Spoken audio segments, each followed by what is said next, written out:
Hola a todos, soy el pastor Gabriel de la comunidad familiar Altares de Adoración, sede de las escuelas del Reino Eder en Maracaibo, Venezuela. En esta oportunidad traemos el estudio de la parashá número 3, que tiene por título Let Leja, vete para ti, y comprende del capítulo 12 al capítulo 17 del libro de Génesis. Dentro de este estudio mencionaremos los episodios que vamos a estar desglosando. Le doy gracias a Dios porque nos ha entregado su Torá para que nosotros podamos profundizar en las raíces del reino, la cual es nuestra esencia. Y en esta oportunidad estaremos estudiando a nuestro padre Abraham. Los episodios que estaremos hablando son: el Eterno envía a Abraham a la tierra de Canaán, así como también pasa por Egipto. Veremos el castigo de Faraón por causa de Sarai, cuando Abraham se separa de Lot y Lot elige el valle de Sidón. Dios repite su promesa a Abraham. También estudiaremos la guerra de los 5 reyes y cómo Abraham rescata a Lot. Luego de eso, él se presenta ante Melquisedec entregando los diezmos de todo. Más adelante el Eterno promete el hijo a Abraham y el pacto de la descendencia, como también dará el aviso de la esclavitud de su descendencia. En el capítulo 16 estudiaremos cómo Abraham desposa a Agar y ella es maltratada por Sarai, y el nacimiento de Ismael. Para finalizar el capítulo 17, el Eterno le cambia el nombre a Abraham, le da el pacto de la circuncisión y también un nuevo nombre a Sarai. Bien, comencemos con el primer episodio donde el Eterno envía a Abraham a la tierra. Y es importante mencionar acá que el título de la porción es Vete para ti. Pero su significado sería como vete por ti, o vete para ti, o vete por tu bien. Es decir, Abraham, sal de ese lugar y vete por tu bien, para que te vaya mejor en ese lugar, porque ahí te voy a prosperar, ahí te voy a dar lo que tengo preparado para ti. Y en el capítulo 12, verso 1, el Eterno dice a Abraham: vete de tu tierra, de donde naciste y de la casa de tu padre, a la tierra que yo te mostraré. Es importante que notemos 3 cosas de las cuales el Eterno le manda a sacar a Abraham: vete de tu tierra, vete de donde naciste y vete de la casa de tu padre. Podemos entender que el Eterno le pide a Abraham que renuncie a todo su pasado, a todo lo que le rodeaba y aún a todo lo que formaba parte de su cultura, de su esencia, de lo que él había aprendido, en lo que había crecido y que había adquirido a lo largo de sus años. Vete de tu tierra, podemos comprender que Abraham estaba sentado en Ur de los Caldeos, en la región de Mesopotamia, y el Eterno le envía específicamente salir de esa región, de esa zona. Cuando dice de dónde naciste, podemos comprender que le envía a salir de su origen. Es decir, vacíate de lo que has aprendido y de lo que recibiste, las palabras que te dieron y lo que te formaron. Y cuando dice de la casa de tu padre, de sus lineamientos, de esa instrucción errada que le pudo haber dado y formado su padre Taré a Abraham. Es importante mencionar un versículo del libro de Job, cuando él relata diciendo que el Eterno lo alzó sobre el viento y disolvió su sustancia. Podemos comprender que en este caso el Eterno aplica ese mismo principio sobre Abraham, alzándolo sobre el viento, es decir, sobre su palabra, para disolver su sustancia y todo lo que él era. Algo similar nos habla el Mesías en Mateo 10 cuando dice, en Mateo 10:7, el que ama a padre o madre más que a mí, no es digno de mí. El que ama a hijo o a hija más que a mí, no es digno de mí. Y el que no toma su cruz y sigue en pos de mí, no es digno de mí. El que halló su vida, la perderá, y el que perdió su vida por causa de mí, la hallará. Yo te quiero decir que en este punto, donde el Eterno te pide algo de ti, demanda algo de ti, es nuestra determinación la que logrará el cumplimiento de esa palabra, ya que Abraham la recibió, pero accionó en ella. podemos ver cómo Abraham se dirigió hacia la tierra que el Eterno le había encomendado que fuera, sin saber dónde quedaba, sin saber qué iba a encontrar allí. Abraham renunció a todo para llegar hasta el lugar que el Eterno había preparado para él y su descendencia. En Filipenses 3:7 escuchamos a Pablo también diciendo: pero cuántas cosas que eran para mí ganancias, las he estimado como pérdida por amor al Mesías. Y ciertamente aún considero todas las cosas como pérdida por la superioridad del conocimiento de Yeshua el Mesías, mi Señor, por el cual perdí todas las cosas y las tengo por estiércol, para ganar al Mesías. Qué importante es esta enseñanza, renunciar a todo lo que tenemos, lo valioso, lo preciado que nos es, incluso familias, para alcanzar al Dios eterno. En esta porción de la palabra encontramos la primera vez que Dios le habla a Abraham. Y en el verso 2 dice: haré de ti una gran nación, te bendeciré y engrandeceré tu nombre, porque eres bendito. Bendeciré a los que te bendigan y maldeciré al que te maldiga. En ti y en tu simiente serán benditas todas las familias de la tierra. Hay ciertas cosas que podemos aprender aquí. Lo primero es que el Eterno se refiere a Abraham directamente sobre su vida, sobre su persona, para bendecirlo. ¿Por qué sucede esto? Comentarios rabínicos enseñan que Abraham creció en una cultura totalmente pagana y que habían profetizado sobre él, de acuerdo a los astros, que él sería estéril. Había una maldición sobre su vida. Es decir, él no crearía prole, él no se reproduciría, él no multiplicaría y dejaría descendencia sobre la tierra, sino que su generación sería hasta él y ahí culminaría. Tenemos que entender que en aquel tiempo no tener descendencia era una maldición. Lo segundo es: bendeciré a los que te bendigan y maldeciré al que te maldiga. En ti y en tu simiente serán benditas todas las familias. Otro aspecto importante es que el Eterno se refiere que bendeciría a los que lo bendigan en plural. En cambio, la maldición sería en primera persona. Porque pasa esto: cada persona es responsable de sus actos. Y la bendición del Eterno no solo nos alcanza a nosotros, sino a todos nuestros familiares. Y por último vemos como el Eterno profetiza sobre la simiente santa, ya que en él serían benditas todas las familias de la tierra, profetizando sobre el Mesías desde la primera vez que le habló.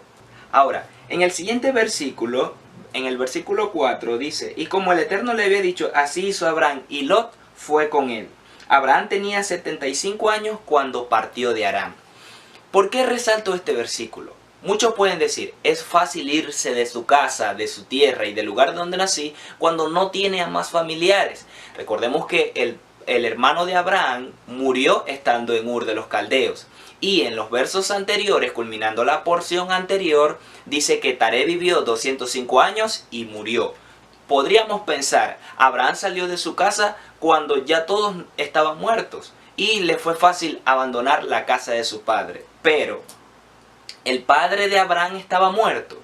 Veamos en Génesis 11:26, dice que Taré tenía 75 años cuando engendró a Abraham. En Génesis 11:32 dice: y fueron 205 años los días de Taré y murió en Aram. Como acabamos de leer en Génesis 12:4, Abraham tenía 75 años cuando partió de Aram.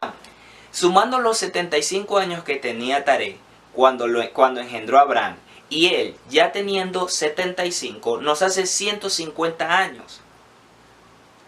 Y Taré muere de 205 años. Es decir, que aún faltaban 55 años para que Taré muriera, según lo que nos dice el versículo anterior. ¿Qué nos dice esto? Que Abraham verdaderamente renunció a la casa de su padre, yendo en pos de la palabra que el Eterno le había entregado. Si observamos en la siguiente imagen, Abraham llega a Harán junto con su padre, pero él parte desde allí junto con Sarai y Lot hasta llegar a la tierra de Canaán. Y atravesó Abraham aquella tierra hasta el lugar de Siquén, hasta el encinar de Moré. Y el cananeo estaba entonces en aquella tierra. Dentro del proceso de vida de Abraham levantó 7 altares, de los cuales en esta porción estaremos estudiando 5. Veamos qué es un altar. Un altar representa un punto de encuentro, un lugar de entrega, un lugar de muerte. En el altar se recibe dirección y consejo. También se ganan batallas.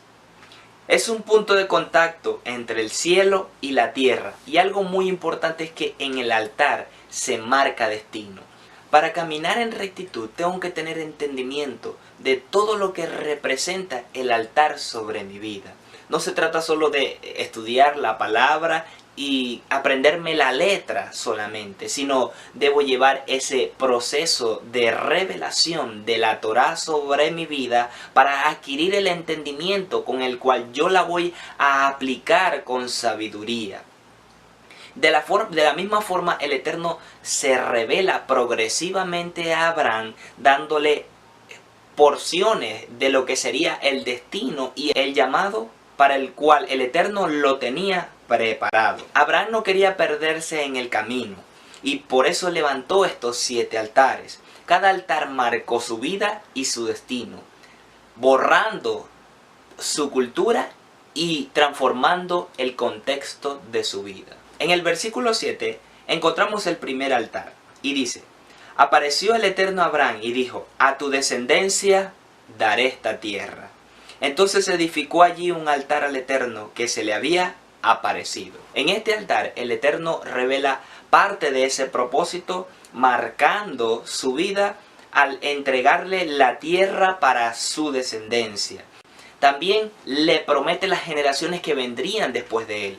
Es importante considerar esto porque él no tenía hijos y fue marcado por una palabra desde su juventud, desde sus inicios.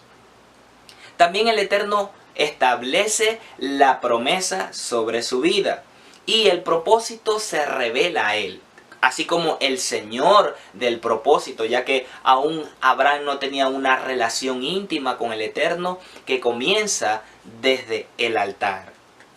Proféticamente lo que Abraham estaba haciendo era consagrando una generación a Dios desde el comienzo. Por esta razón él levanta ese altar, entregando lo que el Eterno le había hablado para su vida.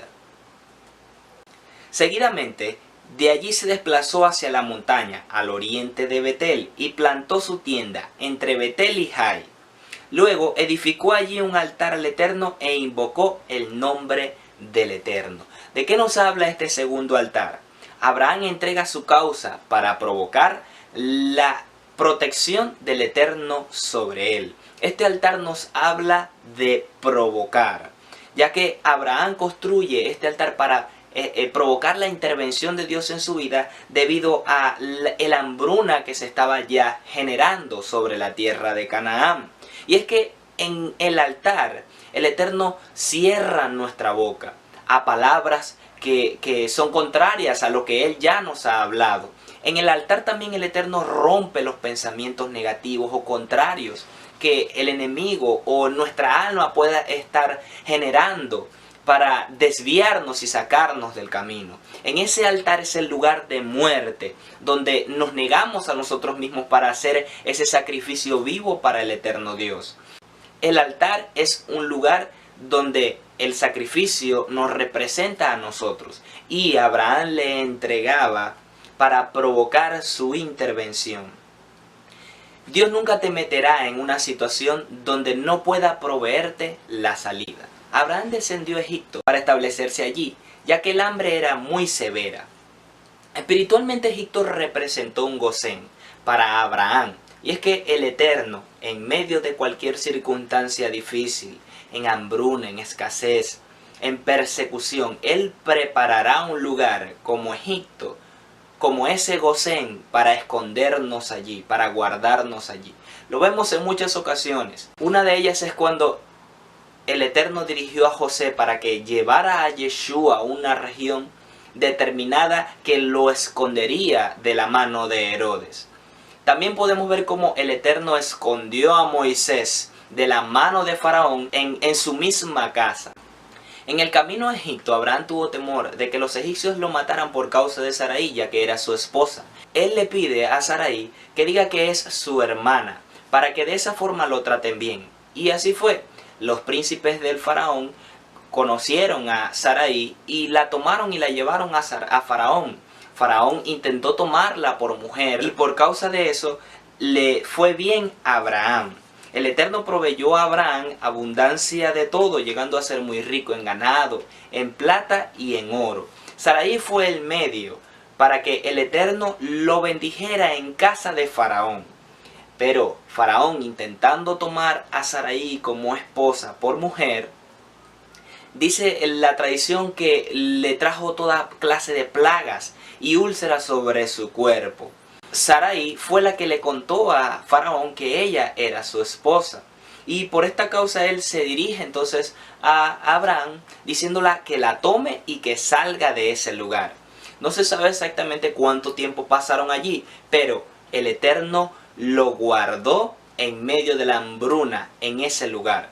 También el Abraham descender a Egipto representó que él pisara la tierra, conociera la tierra, la cual iba a ser parte de su herencia más adelante especificada por el Eterno sobre su vida. Abraham luego sale de Egipto con todas estas riquezas.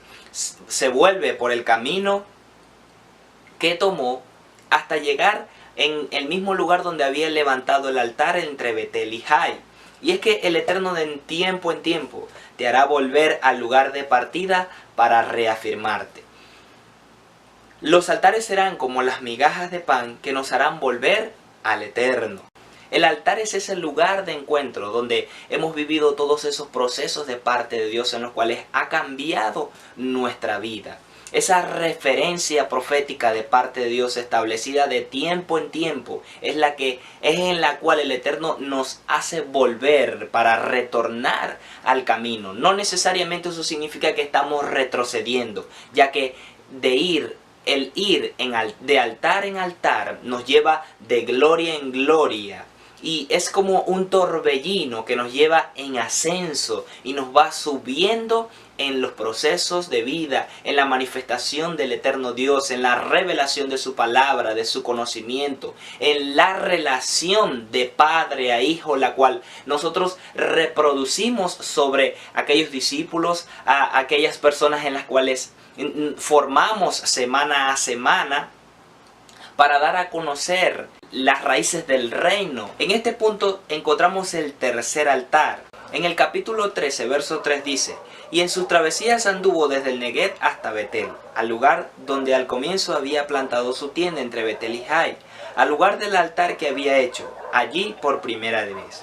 Y allí Abraham invocó el nombre del Eterno.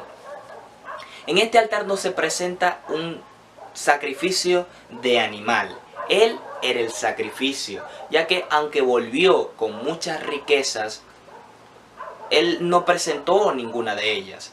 Sus sacrificios no fueron todas sus posesiones y todo lo que tenía, sino se colocó él en representación de ese sacrificio. Renunció aún en ese momento de todas sus posesiones para consagrarse al eterno Dios y que se mantuviese firme en su camino. Abraham se asegura que en el altar su corazón no se desvíe, representando así un nuevo comienzo para su vida. En este altar Abraham se deshace del peso muerto, es decir, luego de allí Lot toma su camino y él se dirige a Hebrón. Pero es importante resaltar que en el altar nosotros nos deshacemos del peso muerto, nos deshacemos de áreas de nuestra vida que estorban, relaciones equivocadas, prácticas que no nos conducen a un camino de rectitud, de reverencia al Padre Eterno. De altar en altar, el Eterno nos revela esas áreas las cuales no les agradan y que nosotros no nos habíamos dado cuenta. De altar en altar, el Eterno trae la revelación sobre nuestra vida para dejar atrás los lastres y el peso muerto que nos retrasan y nos impiden el ascender en el proceso de vida. Abraham en este tercer altar también legaliza su estadía en la tierra de las promesas. En la vuelta de Egipto se suscitó un altercado entre los pastores de Abraham y los pastores de Lot, ya que eran muchas las posesiones de ambos. Abraham conversa con Lot y le dice: no hay altercado entre nosotros, ya que somos hermanos. Si tú escoges la izquierda, yo iré a la derecha. Si tú escoges la derecha, yo iré a la izquierda. Pero Lot, alzando su vista hacia la llanura del Jordán, observó que la tierra era de riego y hermosa para pastar. Podemos ver cómo Lot pensaba en sí mismo. Su riqueza dependía del comercio, de la relación con el hombre y no de Dios. Él no andaba con el eterno Dios. Y al separarse de Abraham, es importante resaltar que Lot en hebreo significa velo. Y al él irse por su lado y Abraham dirigirse hacia Hebrón, el Eterno se aparece y le habla a su vida. Leemos en el verso 14 del capítulo 13, dice: y después que Lot se separa de su lado, el Eterno dijo a Abraham: alza ahora tus ojos y mira del lugar donde estás hacia el norte y hacia el Negev, y hacia el oriente y hacia el mar, porque toda la tierra que tú ves te la daré a ti y a tu descendencia para siempre. Haré a tu descendencia como el polvo de la tierra. Si se puede contar el polvo de la tierra, tu descendencia podrá ser contada. Levántate, recorre esta tierra a lo largo y a lo ancho, pues a ti te la daré. Entonces Abraham alzó su tienda, se fue y habitó en el encinar de Mamre, que está en Hebrón, y allí edificó un altar. Este altar representa la cobertura plena del eterno Dios sobre ese lugar y la posesión de Abraham, ya que aquí el Eterno específicamente le habla determinando de dónde hasta dónde iba a ser el lugar de la herencia para sus descendientes. También define ese territorio como la jurisdicción de Dios y donde Él tiene señorío. También establece la legalidad de su herencia. No, eso no, es señorío. Podemos de esta forma aprender cómo el Eterno, cuando habla a nuestra vida, Él nos da los parámetros de su jurisdicción. Es decir, cuando nos envía a ciertos lugares, porque Él ya lo ha autorizado y su palabra va delante de nosotros con su cobertura y su jurisdicción, previamente siendo nosotros aprobados para dirigirnos hacia ese lugar, con toda la legalidad que hemos recibido de parte de Dios. Por eso no debemos temer cuando somos direccionados, encomendados hacia una tarea específica. A lo mejor no sea dirigirte hacia otro lugar, hacia otra ciudad, hacia otro sector, sino dentro de la congregación eres encomendado a realizar una tarea específica. El Eterno te da cobertura en esa tarea y recibes una capacitación de parte de Dios dentro de ese proceso. Abraham no solo estaba siendo direccionado en la tierra de su herencia, sino que el Eterno estaba procesando y formando su vida para reproducirse sobre sus generaciones. La tradición dice que Abraham enseñaba y muchos lo seguían. Hacia el lugar donde él se dirigía, muchos lo seguían. De hecho, en el encinar de Mamre o Moré, dice que sus hermanos también eran aliados de Abraham. Pasando al capítulo 14, 4 reyes contra 5. Lot es prisionero y también rescatado por Abraham. A través de las siguientes imágenes se nos abrirá mejor el panorama de lo que fue esta guerra de 5 contra 4. En la primera imagen tenemos al rey de Tidal, rey de Arioc, rey Anrafel y rey Kedarlaomer. Como podemos ver en los colores, esas son las zonas en las cuales ellos gobernaban.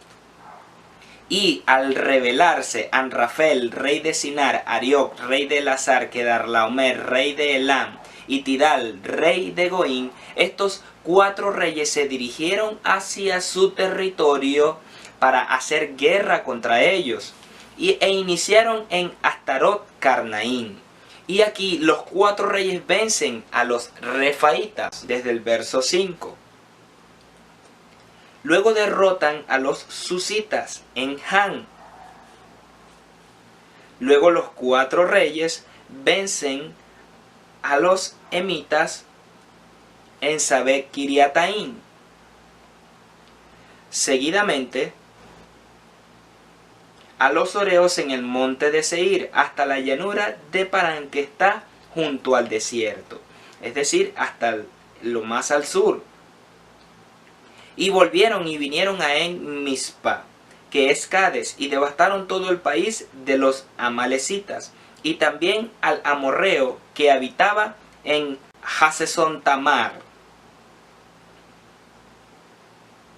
Luego salieron el rey de Sodoma, el rey de Gomorra, el rey de Adma, el rey de Seboín, el rey de Bela, que es Zoar, y ordenaron contra ellos batalla en el valle de Sidín.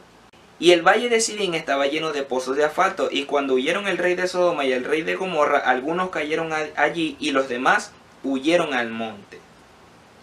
Y tomaron toda la riqueza de Sodoma y de Gomorra y todas sus provisiones y se fueron. Tomaron también a Lot, hijo del hermano de Abraham, que moraba en Sodoma, y sus bienes, y se fueron.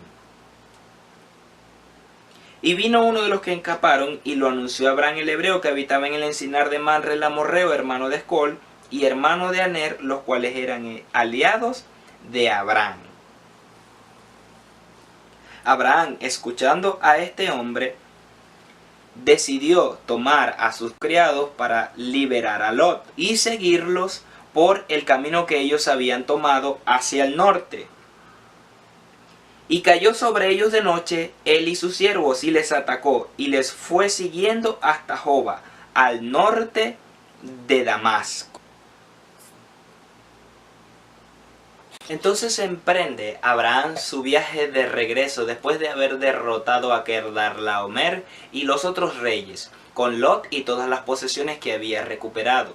En su camino de regreso, Abraham se encuentra con Melquisedec, rey de Salem, sacerdote del Dios Altísimo, dice la palabra. Según la tradición, los rabinos dicen que Melquisedec era Sem, el hijo de Noé, y que él enseñaba a Abraham. Por eso Abraham le trae los diezmos de todo cuanto tenía. Pero yo prefiero pensar igual que Pablo, ya que Pablo dice que este Melquisedec, rey de Salem, sacerdote del Dios Altísimo, el cual salió al encuentro de Abraham cuando regresaba de la derrota de los reyes y lo bendijo, al cual Abraham dio los diezmos de todas las cosas, primero se interpreta rey de justicia y luego rey de Salem, es decir, rey de paz, sin padre, sin madre, sin genealogía, que no tiene principio de días ni fin de vida, sino hecho semejante al Dios Altísimo, permanece sacerdote para siempre, enseñándonoslo en Hebreo capítulo 7, relacionado con el Mesías. Nosotros creemos que este hombre era esa representación del Mesías que vendría más adelante y que asumiría el sacerdocio por el orden de Melquisedec, sin genealogía ni padre, no por el sacerdocio levítico, sino que ahora Yeshua, como el sumo sacerdote, sería el que estaría enfrente de nosotros, habiéndose ofrecido él mismo como sacrificio para redimir a las generaciones y a la humanidad para siempre. Pablo explicaba que el sacerdocio levítico presentaba una debilidad, y es que debían sucederse unos a otros por cuanto no podían permanecer. Pero ahora Yeshua, que permanece para siempre, es nuestro sumo sacerdote, al cual nosotros presentamos nuestra vida entera en sacrificio, en gratitud por haberse entregado por nosotros, por haber perdonado y redimido a la humanidad entera por las generaciones. Pasando al capítulo 15, Dios promete un hijo a Abraham. Dice el verso 1, después de estas cosas fue la palabra del Eterno a Abraham en visión, diciendo, no temas, Abraham, yo mismo soy tu escudo y tu gran galardón. Abraham comienza a insistir al Eterno diciendo, pero no tengo descendiente, y quien me heredará es mi mayordomo Eliezer de Damasco. Pero el Eterno le dice, no te heredará este, sino que te heredará uno que saldrá de tus entrañas. Ciertamente, en esta palabra se refiere a su hijo Isaac, pero también al referirse como el uno, nos profetiza nuevamente de la simiente santa, que es el Mesías. Vemos en Gálatas 3:16, dice, ahora bien, las promesas fueron hechas a Abraham y a su descendencia. No dice a sus descendencias, como de muchas, sino como de una, y a tu descendencia, la cual es el Mesías. Yo creo firmemente de que todos nosotros estábamos contenidos en Abraham y que por las generaciones, en la dispersión del pueblo de Israel por el mundo, fuimos alcanzados nosotros y rescatados por Yeshua. Ahora nosotros pertenecemos a el olivo verdadero. Ahora somos linaje de Abraham, como nos lo enseña Pablo. Pero en el verso 5 hay algo muy interesante.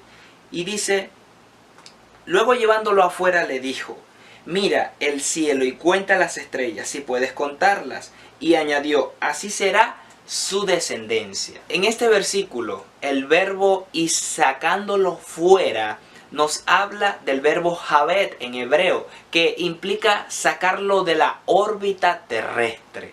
Es decir, él lo hizo ver desde arriba de las constelaciones, de las estrellas, lo hizo ver desde la creación, ya que Abraham le fue profetizado por los astros que no tenía descendencia. El Eterno entonces ahora le hace ver desde las constelaciones, desde las estrellas, que toda esa palabra que le habían dado era contrario al diseño que Dios tenía para él. Y le dice, así será tu descendencia. Le muestra en la creación todo el plan de redención que el Eterno ya diseñó para su descendencia. Y en Salmos 19:1 encontramos que dice, los cielos cuentan la gloria del Eterno y el firmamento muestra la obra de sus manos. En la creación podemos ver todo el diseño y el plan del Eterno.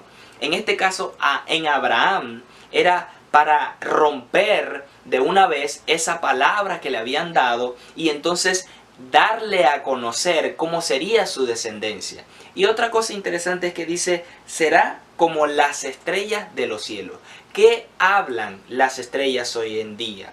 Hoy en día, en las estaciones, depende de la época del año, podemos ver cómo hay ciertos tipos de estrellas en el cielo. Entonces esto nos habla que su descendencia iba a ser entendida en los tiempos, conocerían los tiempos del Eterno, no por lo que dicen los astros, sino por la revelación del Padre Eterno dentro de un plan determinado, dentro de un diseño específico de festividades que se darían en ciertas épocas del año, marcado dentro de su creación. Y en la siguiente imagen hay una representación de cómo fue que el Eterno le mostró a Abraham estas constelaciones, estas multitudes de estrellas, afirmando sobre su vida que él dejaría descendencia. En Romanos 4:1 dice, ¿qué pues diremos que halló Abraham nuestro padre según la carne? Porque si Abraham fue declarado justo por obras, tiene de qué gloriarse, pero no lo tenía ante Dios. Pues, ¿qué dice la Escritura? Creyó Abraham a Dios y le fue contado para justicia.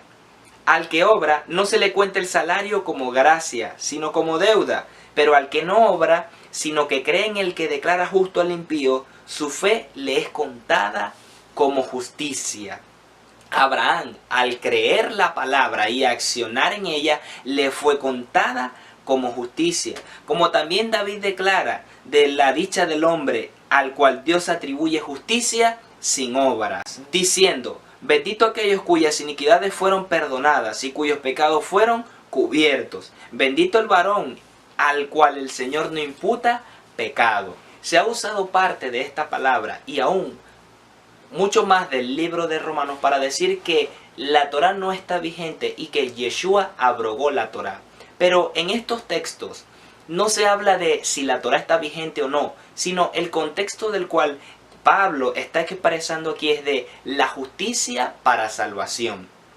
Que la salvación no iba a venir por el cumplir la Torá, sino por la fe como la tuvo Abraham en creer mucho más allá de lo que dice la letra y la palabra. No serían justificados por la Torá, sino por la fe en el Mesías, que vino para salvación de toda la humanidad. Luego le dijo: yo soy el Eterno que te saqué de Ur de los Caldeos para darte esta tierra para que tomes posesión de ella. Y Abraham preguntó a Dios: ¿cómo sabré que la heredaré? En este punto se da el quinto altar, el cual representa pacto. Dice el verso 9: toma para mí una becerra de 3 años, una cabra de 3 años, un carnero de 3 años, una tórtola y un palomino. Y tomó para él todos estos, y los partió por la mitad, y puso cada mitad enfrente de la otra, pero no partió las aves. En este altar es el único donde Abraham ofrece sacrificio. Y no es construido un altar como tal, sino que la tierra entera representaba el altar. En este altar se da el derramamiento de sangre. Y sin derramamiento de sangre no hay remisión de pecados. Abraham en esa misma forma representaba al Mesías y su redención, el derramamiento de la sangre. Pero también la sangre representa pacto. Y es que el eterno Dios descendería por causa de este altar sobre la tierra. El Eterno revela también lo que iba a pasar el pueblo de Israel en Egipto, anticipándolo así a los años de esclavitud que iban a llevar. Pero también les dice que no permanecerían allí, sino que los traería nuevamente debido a que debía hacer juicio sobre la tierra de Canaán, específicamente sobre los amorreos. Esta palabra es confirmada cuando los espías vienen a la tierra. Más adelante, los 2 espías vienen a la tierra y al volver dicen que la tierra traga a sus moradores. Esto era porque la tierra estaba sufriendo aún el juicio del eterno Dios. Pero en la 4ª generación ellos volverían a esa tierra. El Eterno entonces reafirma el pacto de la pertenencia de la tierra a Abraham y a su descendencia. Y dice: esta tierra daré a tu descendencia desde el río de Egipto hasta el gran río, el río Éufrates. La tierra de los queneos, de los queneseos, de los camoneos, de los heteos, de los fereceos, de los gigantes, de los amorreos, de los cananeos, de los gergeseos y de los jebuseos. Abraham entonces recibe el pacto de la tierra para él y su descendencia. En el capítulo 16 conocemos el hecho en el cual Sarai, viendo su infertilidad, le entrega a Abraham a su sierva egipcia Agar. Abraham toma a Agar como su concubina o esposa y se allega a ella por la dirección de Sarai. Agar concibe y entonces trata con menosprecio a su ama Sarai. Ella se queja ante Abraham, pero él le dice: es tu sierva, haz con ella lo que te plazca. Entonces Sarai empieza a tratar con dureza a Agar. Agar, viendo este hecho, decide huir por el camino de Gadar. El Eterno entonces se aparece a Agar y le dice: ¿de dónde vienes y a dónde vas? Es importante ver cómo en un momento de nuestra vida nosotros nos encontramos en un punto donde ni siquiera sabemos de dónde venimos y a dónde vamos. Pero el eterno Dios siempre trae una palabra profética para nuestra vida, para ubicarnos, hacernos retornar al camino y proyectarnos hacia nuestro destino profético. Con Agar, el Eterno tenía un plan trazado. Ciertamente de ella nació Ismael, el cual el Eterno también bendijo y multiplicó por petición de Abraham. Entrando al capítulo 17, el Eterno trae la confirmación del pacto a Abraham y dice: aconteció que cuando Abraham tenía 99 años, el Eterno se apareció a Abraham y le dijo: yo soy el Shaddai Dios, sé agradable ante mí e irreprensible, y estableceré mi pacto entre tú y yo, y en gran manera te multiplicaré. Entonces Abraham se postró sobre su rostro y Dios habló con él diciéndole: He aquí mi pacto establezco contigo y serás padre para multitud de naciones. Y tu nombre ya no será llamado Abraham, sino que tu nombre será Abraham. Porque te he constituido por padre de muchas naciones. Es decir, el Eterno cambia y muda la esencia de Abraham para entonces hacerlo padre de muchas naciones. Él inserta la Hei que está contenida en el nombre del Eterno, mudando así la esencia y trayendo la reproducción a su vida, trayendo paternidad, trayendo reproducción y trayendo esencia en la cual estaba contenida el Mesías. Era necesario que el Eterno depositara de su esencia sobre Abraham para que la descendencia viniese hasta llegar al Mesías. Por eso el Eterno no le dio a Abraham un hijo hasta que él cambió su esencia y depositó al Mesías en él. Esta promesa sería a través de su hijo Isaac, el cual era representación del Mesías en el altar cuando fue ofrecido por Abraham al Eterno. Luego el Eterno le da las instrucciones a Abraham para que llevara este pacto en su carne, es decir, a través de la circuncisión. Él le dio instrucciones para que circuncidara a los 8 días de nacido a todo hombre, y también a él, a Ismael y a toda su casa. A través de Pablo se nos es revelado que la circuncisión no es hecha por manos de hombre, sino es hecha en el corazón a través del Mesías. Y que nosotros fuimos circuncidados en la circuncisión del Mesías. Por lo tanto, el pacto del Eterno no lo llevamos en nuestra carne, en físico, sino lo llevamos en nuestro corazón, escrita con el dedo de Dios, escrita la Torá en nuestros corazones. Finalizamos esta porción recordando que el Eterno le dice a Abraham que la promesa sería a través de Isaac y no de Ismael. Espero que el Eterno Dios traiga una revelación mayor sobre tu vida y que puedas profundizar aún más en el estudio de esta porción. En el nombre de Yeshua yo declaro que la revelación del Eterno Dios se intensifica sobre tu vida, sumergiéndote en las raíces de su reino y revelando todo el contexto de lo que representa el Mesías en la Torá, y que Él es la Torá viviente, la cual está escrita en nuestros corazones.